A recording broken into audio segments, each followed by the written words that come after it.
Diolch yn ei weddio.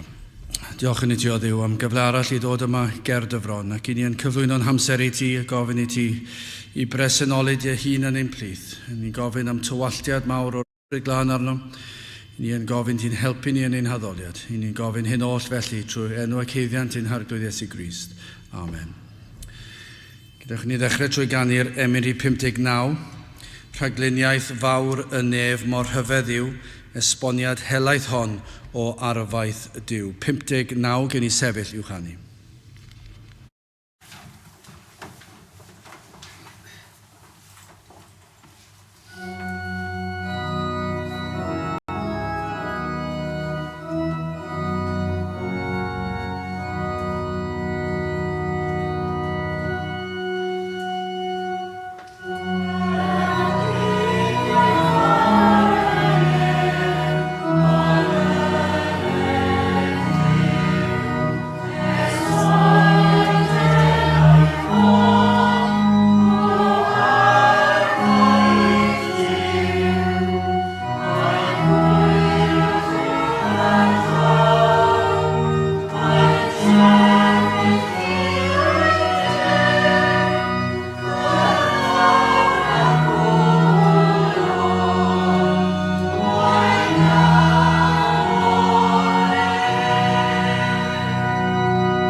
Croeso'n gwasanaeth. Ar ôl yr oedfa fe fydd na luniaeth ysgafn yn y neuadd drws nesaf. Fydd ein cwrgweddi misol yn cael ei gynnal ar y drydydd nos Iau o'r mis. I ni ddiolchgar heddi fod y parchedig Hywel Roberts yma yn ein plith ac yn gallu pregethu ni. Felly diolchgar am sawl tro mae wedi pregethu yn y gorffennol ac yn gweddio byd Duw yn bendithio pregethiad y gair heddi i ni. Fydd yn hoedfa nesaf prynawn Sul am hanner awr wedi 3. Nawr wrth i ni gymryd y casgliad gen i ganu tra'r ein heistedd Emyn Rhif 92 cyn llunio'r byd cyn lledu'r nefoedd wen. Emyn Rhif 92. Say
Darlleniad o'r Hen Testament, Exodus penod 15, y 15fed benod, gan dechrau yn yr adnod gyntaf.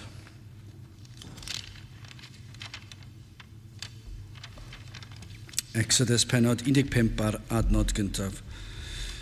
Yna canodd Moses a meibion Israel y gan hon i'r arglwydd ac y leferasant gan ddywedyd canaf i'r arglwydd canis gwnaeth yn rhagorol iawn taflodd y march a'i farchog i'r môr fy nerth am can yw yr arglwydd ac y mae efe yn iachawdwriaeth i mi efe yw fy niw efe a ogonedda fi diw fy nhad a mi a'i dyrchafaf ef yr arglwydd sydd ryfelwr yr arglwydd yw ei enw efe a daflodd gerbydau pharo a'i fyddin yn y môr, ei gapteiniau dewisol a foddwyd yn y môr coch.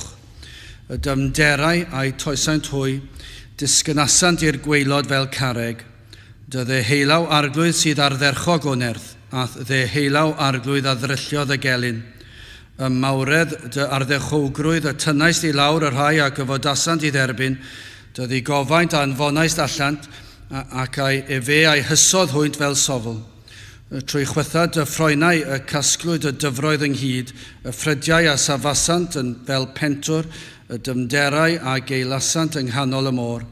Y gelyn a ddywedodd, mi ar lydiaf, mi a ddiweddaf, mi ar rannaf yr ysbail, caf fy ngwynfyd arnynt, tynnaf fy nghledd fy llaw a'i difetha hwynt. Ti a chwythais ath wynt, y môr a'i todd hwynt, soddasant fel plwm yn y dyfroedd cryfion. Pwy sydd debyg i ti o arglwydd, ymhlith y diwiau? Pwy fel ty di yn ogoneddus mewn sancteiddrwydd, yn ofnadwy mewn moliant, yn gwneithir Rhyfeddodau? Ystynnais dy heilaw, llyncodd y ddei ar hwynt. Arweiniaist yn dy drigaredd y bobl, yr rhai aweredaist, yn dy nerth y tywysais hwynt i anheddled y sancteiddrwydd. Y bobloedd a glywant, ac a ofnant dolir a ddeil breswylwyr Palestina.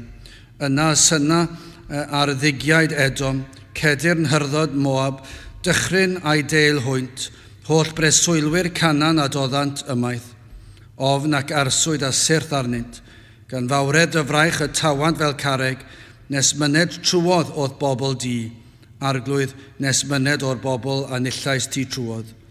Ti a'i dygu hwynt i mewn, ac a'i pleni hwynt y mynydd dy etifeddiaeth, y lle a wneithost o arglwydd yn anheddlau i ti, y cysegr arglwydd a gadarnhaod y ddwylo.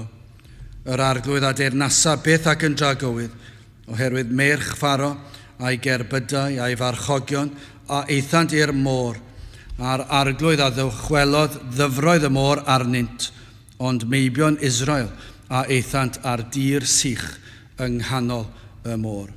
A byddai bendit Duw ar ei air sanctaidd ef. Gadewch ni nawr droi at ein harglwydd mewn gweddi.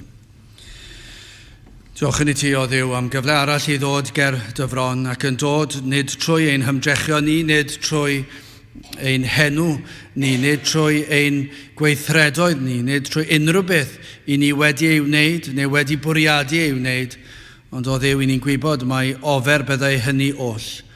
Ond i ni yn dod trwy perfeithrwydd, cyfiawnder, efuddod yr arglwydd Iesu Grist. I ni'n dod trwy ei heiddiannau ef, trwy ei enw ef, a trwy ei enw ef yn unig i ni yn dod ac yn sefyll o'th flaen. Ac oherwydd hyn i ni yn gallu dod yn hyderus bod yn awrandawiad ar ein cyfer. I ni'n gallu dod yn hyderus yn gwybod o Dduw dy fod ti wedi galw arnom i ddod i dyfoliannu di, i ddod i geisio dy wyneb di, i ddod i ddyrchafu dy enw. Ac felly o Dduw, i ni yn gofyn i ti'n helpu ni yn hyn o beth. I ni yn cyffesu ein gwendid, yn cyffesu bod ein celonau mor aml yr hyn a ddylsen fod. I ni'n gwybod yn aml iawn nad ydym wedi dod yma wedi paratoi ein celonau fel ag y dylsem. I ni'n gwybod hyd yn oed mewn oedfa pa mor gyflym, pa mor hwydd, yn bod ein heneidiau a meddyliau yn crwydro o un pwnc i'r llall, ac ymhell o dy bethau di. Ac o Dduw i ni yn ymwybodol o'n gwendid corfforol hefyd.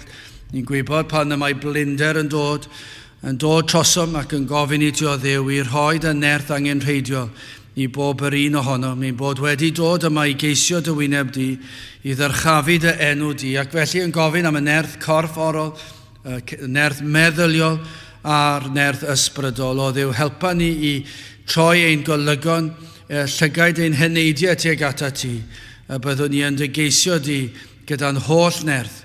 Teir lawr ein plith, i ni'n cyflwyno dy was i ti ac yn diolch i ti amdano am ei dystiolaeth ar draws ar hyd y blynyddoedd, ac yn gofyn i ti fendithio eto yma i rhoi dy gair o ddifri iddo fe'r nerth o ddifri iddo wrth iddo bregethu dy air, ac o Dduw i ni yn gweddio.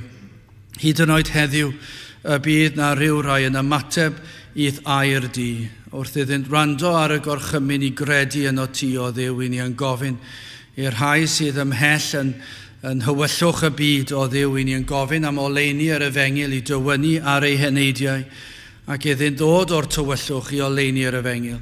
O Dduw, dim ond ti sydd yn gallu gwneud hyn ac yn gofyn i ti felly i weithio yn ein plith, i ti weithio yn ein cylonen i oll, i ni'n gofyn ti cyffwrdd â ni yn y modd hynny sydd yn angenrheidiol ar ein cyfer. Felly diogelan hamser yma nawr, bendithiau'n hamser, bendithiau'r holl ddydd, bendithiad y bobl ar hyd a lled o wlad hefyd. I ni'n gofyn y byd y enw di yn cael ei ddyrchafu yma ac mewn mannau eraill hefyd, ac yn gofyn am ddyddiau gwell i'n gwlad, dyddiau lle byddi di yn dychwelyd i'n plith unwaith eto. Felly trigar hawr ddim a diogelan hamser, i ni'n gofyn hyn oll trwy enw ac heiddiant ein harglwydd Iesu Grist. Amen.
Rôl ni ganu'r emyn nesaf fe fydd y parchedig Hywel Roberts yn wedi bregethu ni. Ond y gyntaf gen i ganu emyn Rhyfeddodau, llais hyfryd rad ras sy'n gweiddi dihangfa yng nghlwyfau mab Duw bechadur mai noddfa. 47 gen i sefyll i'w chanu. See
Mae'n fraint bod yma unwaith eto yng Nghapel y Rhath yng Nghaerdydd. Mae testyn y bregaeth, y brynhawn yma, yn llyfr Exodus, yn y 15fed benod ac adnod 11. Exodus, benod 15 ac adnod 11. Ceir adnod yn testyn yn y gan a ganodd Moses a phlant Israel ar ôl croesi'r môr coch. Pwy sydd debyg I ti o arglwydd ymhlith y diwiau? Pwy fel ti yn ogoneddus mewn sancteiddrwydd, yn ofnadwy mewn moliant, yn gwneithir Rhyfeddodau. Mae llyfr Exodus yn dechrau gyda hanes byr am yr Israeliaid yng Ngwlad yr Aifft. Aeth meibion Jacob a dylwyth i'r Aifft yn amser y newyn mawr yng Ngwlad Canaan, a buant yno am ryw 400 mlynedd. Yn ystod y cyfnod hwnnw, bu cynnydd mawr yn ei rhif, yn ei nifer, a collasant y breintiau a gafwyd yn amser Joseph ac yn y diwedd buont gaethweision i'r Eifftiaid. Yna Duw a'i gwaredodd o'i cethiwyd dan arwiniad Moses. Ac aeth y hwynt yn ddiogel trwy'r môr coch ac yna I fynydd Sinai, a lle y cawsant ei cyfansoddi yn genedl. Cenedl sanctaidd i'r arglwydd ei Duw. Nawr daw'r hanes am yr adawiad o'r Aifft I ben gyda'r geiriau ar ddiwedd y benod y bedwaredd benod ar 10. Felly yr arglwydd a chybodd Israel y dydd hwnnw o law yr Eifftiaid, a gwelodd Israel yr Eifftiaid yn ferw ar fin y môr. Yna mae Moses a phlant Israel yn edrych yn ôl at y gwaredigaeth o'r Aifft, ac hefyd yn edrych i'r dyfodol. Am y daith drwy'r anialwch, drwy'r diffeithiwch I wlad Canaan, gwlad yr addewiyd. A dyma'r manylion. Mae Moses yn dechrau a gan fel hyn. Mae'n dechrau gan oganeddu Duw, a mae'n gorwaleddu yn ei weithredoedd. Cana fy'r arglwydd meddai. Cynnes gwnaeth yn rhagorol iawn. Taflodd y merch a'i farchog i'r môr. Yr arglwydd yw ei gryfder, ac fe yw ei iachawdwriaeth. Yr arglwydd a ddyhelaw a ddrylliodd y gelyn. A fe wel yn y gan, dyma ddigofaint Duw yn erbyn ei elynion. Ar un pryd dyma waredigaeth ei bobl, ei gwaredigaeth ar dir sych trwy pa chwythodd y gwynt dros y môr ac dros y dyfroedd yn y môr coch. Da ni'n atgoffa'n hunain o beth ddigwyddodd yn y flwyddyn 1588. Gorchfygwyd armada Sbaen. By'r tywydd yn arwyddocaol, ond bu y Frenhines Elizabeth yn cadnabod mai gwaredigaeth rhagluniaeth oedd yr hyn a ddigwyddodd, ac fe gaid medal I gofio'r achlosur gyda'r geiriau Flawit Jehovah edis pati sunt. Duw a chwythodd ac fe gwasgarwyd. Wel, dyna ddigwyddodd yn y môr coch. A dyna oedd dehangfa, a rheswm y dehangfa yr amser hwnnw. A dyma'r gan. A mae'r gan yn cario ymlaen, mae Moses yn cydnabod mawrydd Duw ymhlith y diwiau. Dyma law Duw yn barnu'r Eifftiaid. Dyma dregarydd Duw at yr rhai a weredodd o rym y gelyn. A bydd y dymchwiliad ar y Eifftiaid yn siŵr o greu ofn. A bydd yn creu awn anghalonau, tregolion y gwledydd o'i cwmpas ym Mhalestina neu Philistia, yn Edom, ym Moab ac hefyd yng Ngwlad Canan. A bydd yr arglwydd yn arwain ei bobl, bydd yn arwain ei bobl i etifeddiaeth yng Ngwlad yr Rhyfeddodau, lle bydd ef yn trigo yn ei plith, yn gyntaf yn y tabernacl, ac wedyn rhai blynyddoedd wedyn yn y deml yn Jerusalem yn amser Solomon. Rydyn ni'n cofio oratorio Handel. Mae y Mesaia yn adnabyddus ni ni gyd, ond oedd yna oratorio arall o'r enw Israel yn yr Aifft.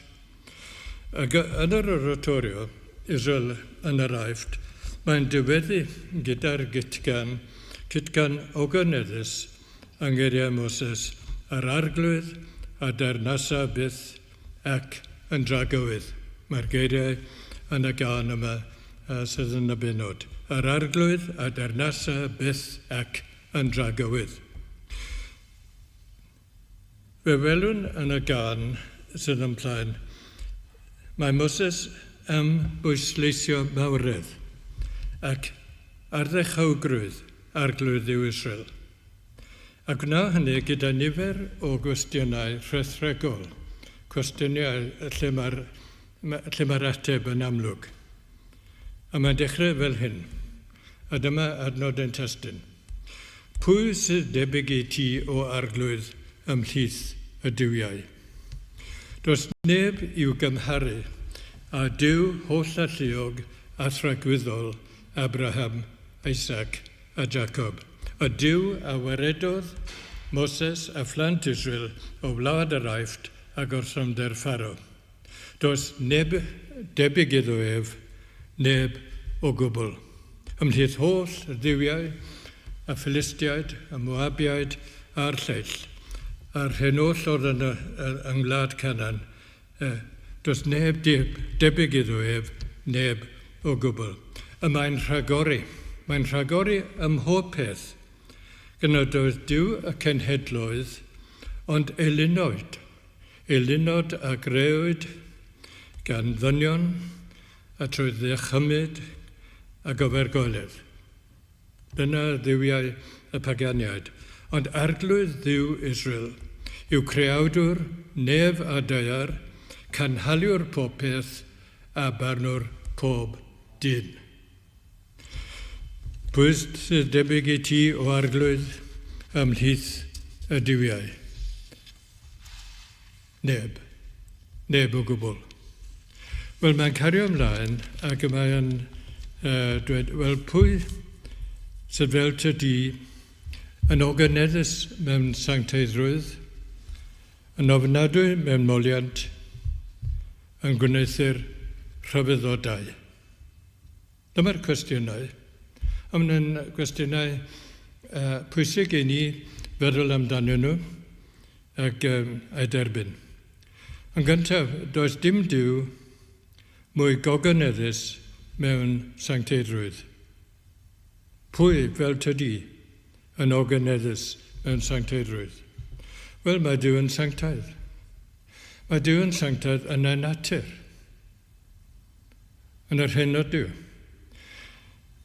Mae Duw yn sanctaidd yn ei briodoleddau, yn ei gariad, yn ei gyfiawnder, yn ei drigaredd. A mae Duw yn sanctaidd yn ei holl weithredoedd, pob un, heb unrhyw bechod, ac anghyfiawnder, a'i ragoriaethau moesol. Wel, mae'r ragoriaethau yn amlwg, maen nhw'n amlwg yn ei weithredoedd, yn cymeradwyo yr hyn sydd dda ac yn ddaionnus, ac ar yr ochr arall yn casau'r hyn sydd yn ddrwg a phechadurus.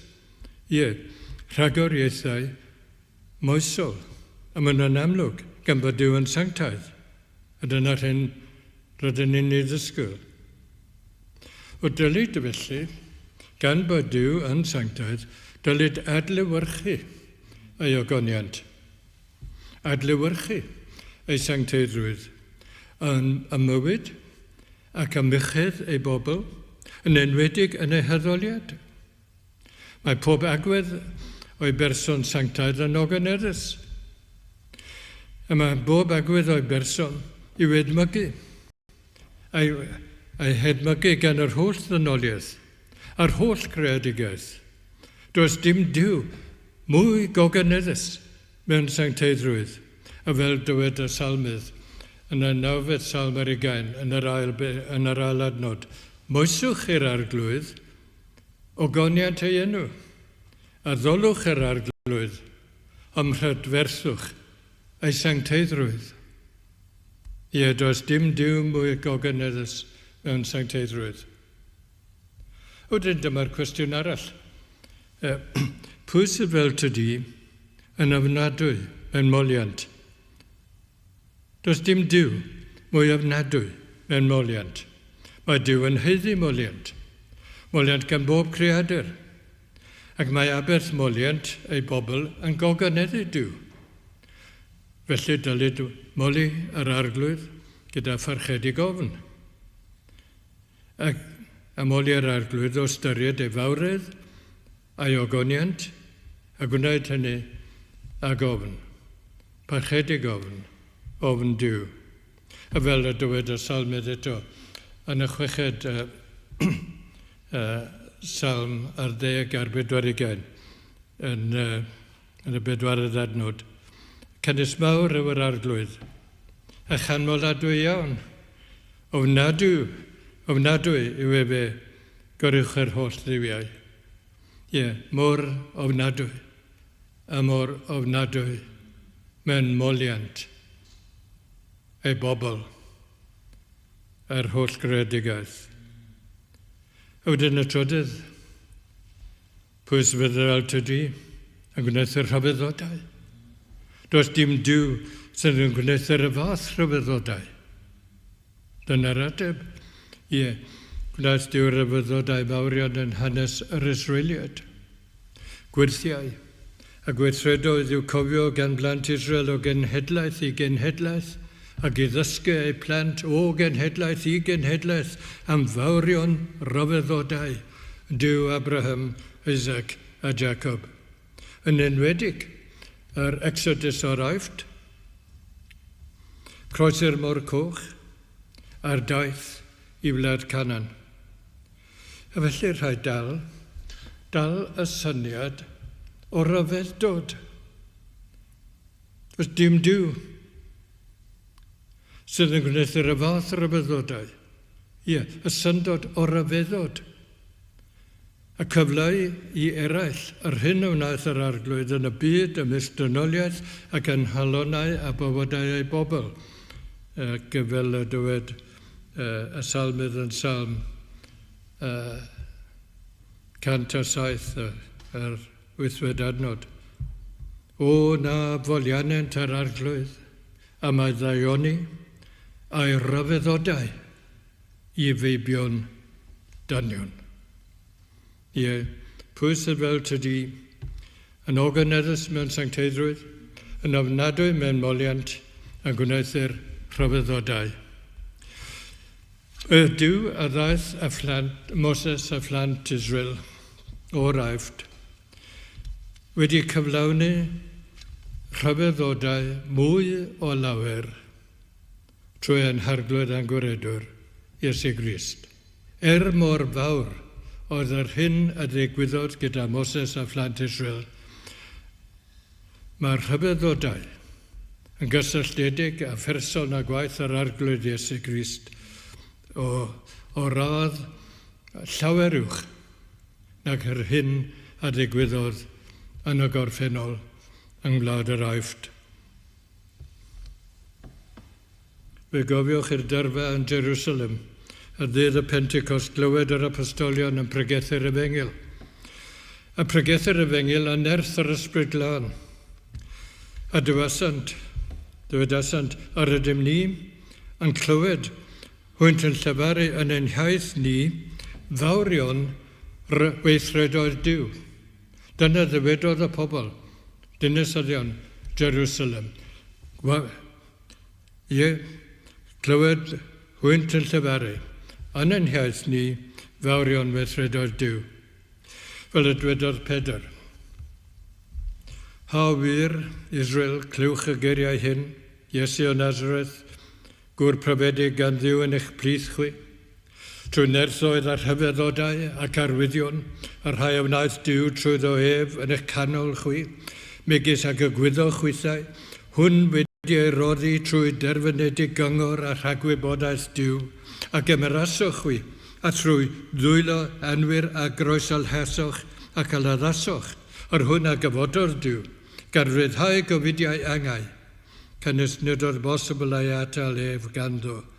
Am hynny gwybodded, holl di Israel yn diogel, ddarfod I Dduw, wneithir yr arglwydd, yn arglwydd ac yn Grist, yr Iesu hwn a groesoliasoch chwi. Dyna fawredd yr hyn ag ymnaeth ein Dduw yn person ac yn waith ein harglwydd a'n gweredwr Iesu Grist. Gwrandwch eto. Hwythau wedi clywed hyn a ddwysbigwyd yn y calon. Dyma'r hanes. Dyma'r hanes yn llyfr yr actau yn yr ail benod. Hwythau wedi clywed hyn a ddwysbigwyd yn y calon ac a ddywedasant wrth Pedr. A'r apostolion eraill, ha wir frodyr beth a wnawn ni? Beth a wnawn ni? A Pedr a ddywedodd wrthynt. Edifarhewch. Chi'n deall? Edifarhewch. A bedyddi'r bob un ohonoch yn enw Iesu Grist, maddeiant, pechodau. A chwi a dderbyniwch ddawn yr ysbryd glân. Cynnes I chwi y mae'r addewid ac i'ch plant ac I bawb ymhell cynifer ag alwo'r arglwydd yn Dduw ni arno. Dyma fawr rhyfeddodau Dduw yn person ac yn waith yn gweredwr Iesu Grist. Rwyfam gymhwyso yr hyn a gawn ni yn y testyn sydd o'n blaen yn y ffordd yma. Rwy'n ymwybodol, a mae'n siŵr y bod chithau hefyd, bod adnabod ac ofni Dduw bron wedi diflannu o'n tir. Mae hyn yn amlwg yn ein cymdeithas yn gyffredinol. Ac dyma'r rheswm am gymaint o broblemau moesol ac nifer o broblemau cymdeithasol yn ein gwlad. Mae hyn yn amlwg. Ond serch hynny, mae rhai pobl, hen ac ifanc, sydd â syniad uchel o fawredd ac o sancteiddrwydd a gogoniant Dduw, ac yn cydnabod y cyfrifoldeb moesol, a bod yn atebol I Dduw. Dydy'r gwirionedd ddim wedi diflannu yn gwbl o'r tir, a mae rhai yn ofni Dduw. Dylem gydnabod fawredd Dduw a'i bwrpas tragwyddol i'n hachub trwy'r unwedd ein harglwydd Iesu Grist. Dyma angen yr eglwys a dyma angen y gymdeithas gyfoes. Rydym mor hunanol, rydym mor ddearol, fel ein bod ni bron a colli unrhyw syniad, unrhyw deimlad o'r ysbrydol yn ein bywyd. Colli y ddawn o ryfeddu. Rydym yn llawer rhyfaterol yn holl agwedd at bywyd, yn y gymdeithas, yn y bywyd personol, llawer rhyfaterol yn ein bywyd. Beth ydyn ni'n wneud? Wel, codi y golygon. Dyna'r unig beth y gallwn ni wneud. Codi yn golygon, a gwneud hynny ar lles ein hynidiau,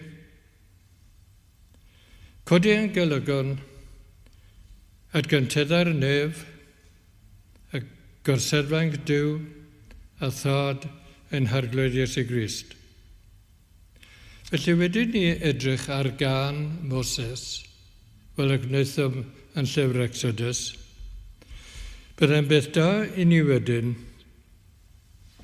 drwy at lyfr y datcuddiad ar 15 benod, ac yn y benod hwnna fe gawn can Moses, gwasanaethwr Duw a chan yr oen. A cafodd Ioan sawl gweledigaeth. Mae'n amlwg yn y llyfr diwethaf yn y Beibl, llyfr y datguddiad, cafodd sawl gweledigaeth yn ystod ei amser, yn ystod ei artudiaeth yn Ynys Patmos. Ac yn y cyntaf o'r gweledigaethau, gwelir Crist atgyfodedig yn ei ogoniant yn galw Ioan i gyfleu gair yr arglwydd i'r eglwysi, 7 eglwys. Yna mae Ioan yn gweld drws yn agor yn y nef, a llais yn dweud, dringi fyny yma a mi addangosaf i ti'r pethau sydd rhaid ei bod ar ôl hyn. Ac yn y bedwaredd benod, rydyn ni'n cael bod Ioan wedi gweld gorsedfaint Duw, a holl gwmni'r nef yn moliannu Duw, a mae'n gweld yr arglwydd Iesu, mae'n ei weld e, a fe o deilwn i agor y llyfr ar 7 sêl, ac fe glywodd myrdiannau yn canu, a mae yna yn y 5 benod o adnod 9, Telwng yw'r oen, ar hwnna laddwyd i dderbyn gallu a chyfoeth a dwrthyneb a chadernid ac anrhydedd a gogoniant a bendith. A phob creadur yn cydganu i'r hwn sydd yn eistedd ar yr osedfaint ac i'r oen a byddai'r bendith a'r anrhydedd a'r gogoniant a'r gallu yn oes. Yna mae Ioan yn cael gweledigaeth wir safrdanol. Mae yma yn y 15 benod. Mae'n gweld 7 angel. A mae gen yr angelion 7 pla diwethaf. Mae'r pla i'w dywallt ar yr aniwiol ac ar yr edifeiriol cyn ail-ddyfodiad Crist ar ddiwedd yr oes. Yna fe wel megis wedi ei gymysgu a thân, fe wel môr. Môr wedi ei gymysgu a thân, a rhai o'r yn sefyll ar y môr gwydr, a thalynau Duw ganddynt, ac yn canu can Moses gwasanaethwr Duw a chan yr oen. O dyma'r môr yn lyfr datcuddiad, môr o wydr. A rhai o'r yn sefyll ar y môr, a thalynau Duw. A dyma'r geiriau o'r drodedd adnod ymlaen. Mawr a rhyfedd yw dyweithredoedd o arglwydd yw holl alluog. Cyfiawn a chywir yw dyffyrdd, di brenin y saint. Pwy ni thofna di o arglwydd, ac ni o ganedda dy enw. Oblegid ty di yn unig wyt sanctaidd. Oblegid yr holl genhedloedd a ddeiant ac a ddolant ger dyfron di. Oblegid dyfarnau di a glyrwyd. Mawr a rhyfedd yw dy weithredoedd. Wel, cawn ni'n atgoffa yn y darlun yma, yn y gweledigaeth, cawn ni'n atgoffa am blant Israel yn sefyll ger y môr coch, edrych ar y môr a fy'n fôr o ddigofaint a thân yw herludwyr, yr eifftioed, ond yn fôr o waredigaeth, o ddihangfa ac iachawdwriaeth i'r Israeliad. Ac fel y canodd yr Israeliad am ei gwaredigaeth, rhag wrthom der ffaro, felly mae trigolion y nef yn llyfr y datguddiad, yn y gweledigaeth a gafodd io'r trigolion yn ef yn canu. A maen nhw'n canu am eu gwaredigaeth. Maen nhw'n canu am eu hechawdwriaeth yn yr arglwydd Iesu Grist. A mae'r ddwy gan, fe sylwch, mae'r ddwy gan yn yr Hen Testament ac yn y Newydd yn mylianu Duw. Maen nhw'n mylianu Duw, rhoi'r gogoniant i Duw, sydd yn gwaredu ei bobl ac yn gorchfygu ei olynion. Ac fel yn yr oesoedd gynt, felly yn y presennol. Duw sydd yn gwaredu ei bobl ac yn gorchfygu ei olynion. Fe sylwch nad ydynt yn canu'r gan hon, nad ydynt yn ymffrostio yn eu hunain. Dydyn nhw ddim yn ymffrostio yn eu nerth, nid yn ymffrostio yn eu gweithredoedd, nid yn ymffrostio yn eu hunain. Yn hytrach, maen nhw'n rhoddi'r gogoniant, yr holl ogoniant i Dduw am ei hechawdwriaeth. A dyna fel y mae. Daeth yr arglwydd Iesu Grist i'r byd i wared ei pobl oddi wrth ei bechodau. Ei holl bechodau. E fe o'n Duw, ar hwn sydd yn tynnu ymaith bechodau'r byd. Roes ei hunan yn aberth. Yn aberth ar y groes, yn cymodi â Duw, fe drechodd grym pechod, fe drechodd marwolaeth, yn atgorfodiad o'r beth, ei esgyniad i'r nefoedd, ac yn awr ar ddehelaw y tad. E fe hedodd efengil gras a thangnefedd drwy'r holl fyd, i lawr y cynryfoedd, nifer wedi ei barhau, am ei pechod, nifer fawr, nifer wedi credu yn yr arglwydd Iesu Grist, nifer mawr yn y dydd, ac fe bregethwyd yr efengil, fe bregethwyd y gair, ac fe gynyddodd teyrnas Dduw o genhedlaeth i genhedlaeth. Mae'n siŵr o bryd i'w gilydd y gaf Cristnogion ei herlyd, ac yn y dyddiau hyn mae'n amlwg yng nghanol wledydd yn y byd, ei herlyd, serch hynny bydd yr arglwydd yn cael y goruchafiaeth.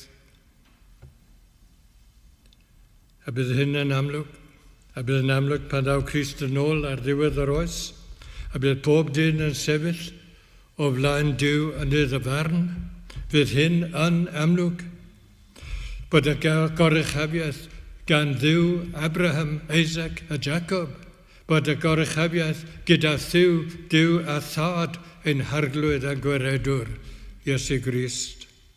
Nawr, ar hyn o bryd yr ydym yn y byd. Yn y byd fel y mae. Ac yn y byd, gorsrymder a gewch.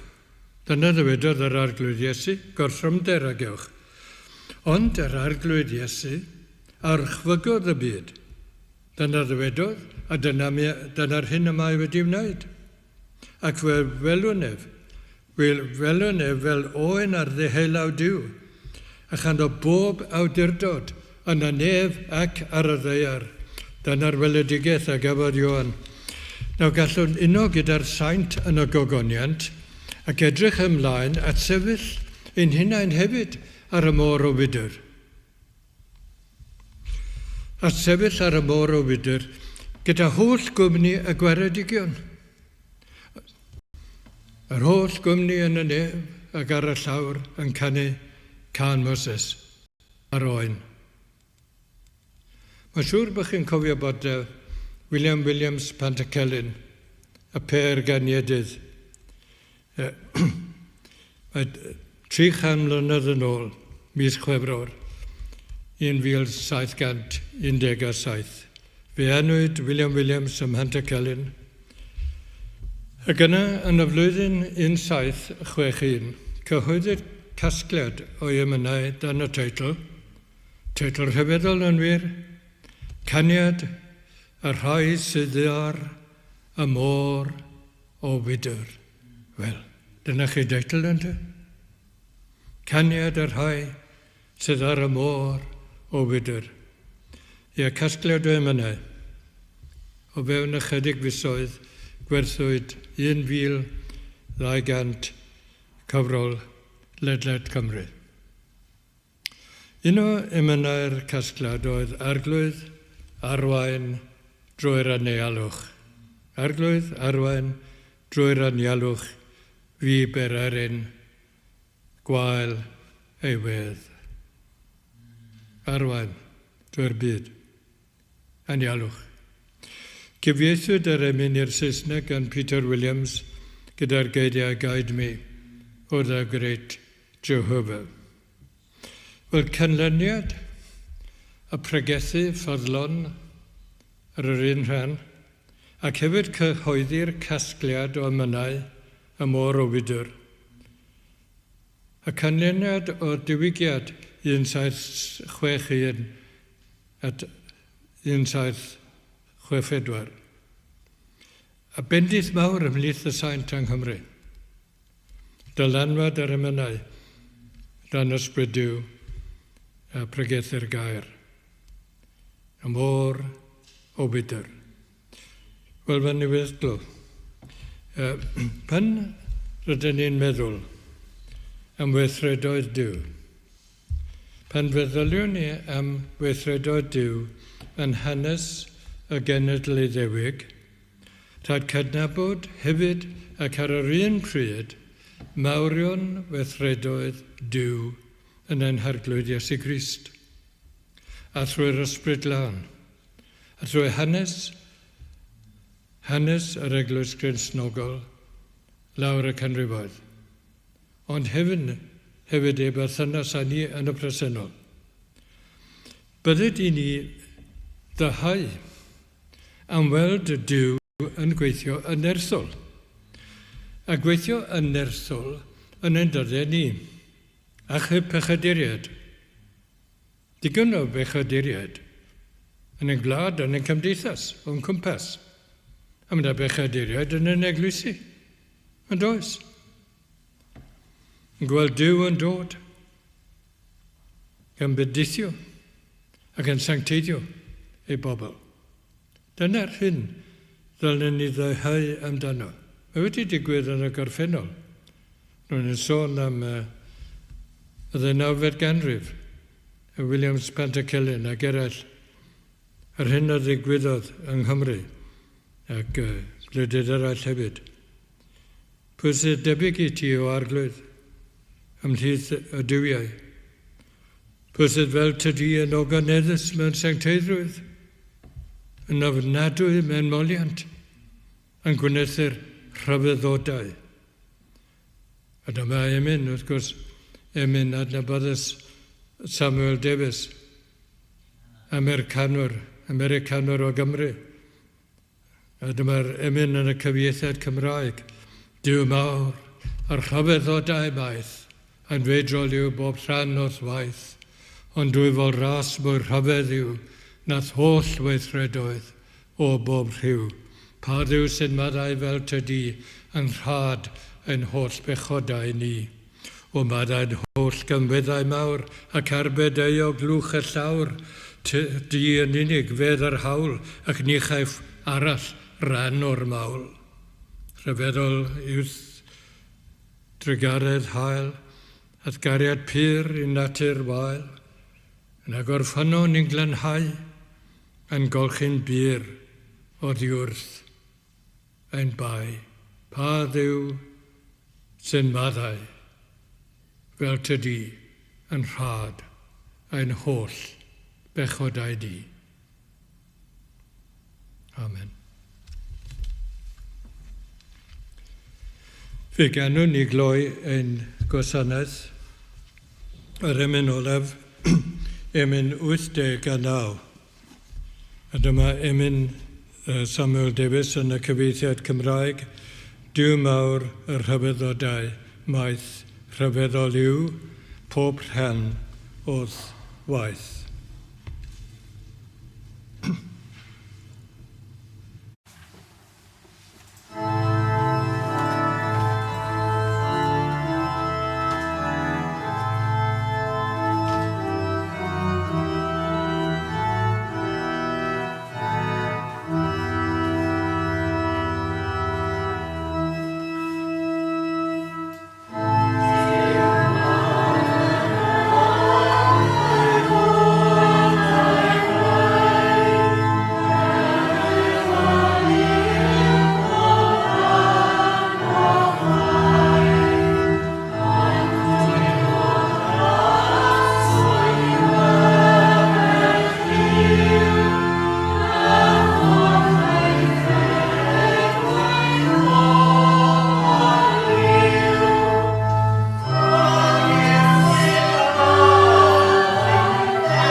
ras yn harglwydd Iesu Grist a chariad y Duw a chymdeithas yr ysbryd lan, bydd gyda chwi oll, hyd byth.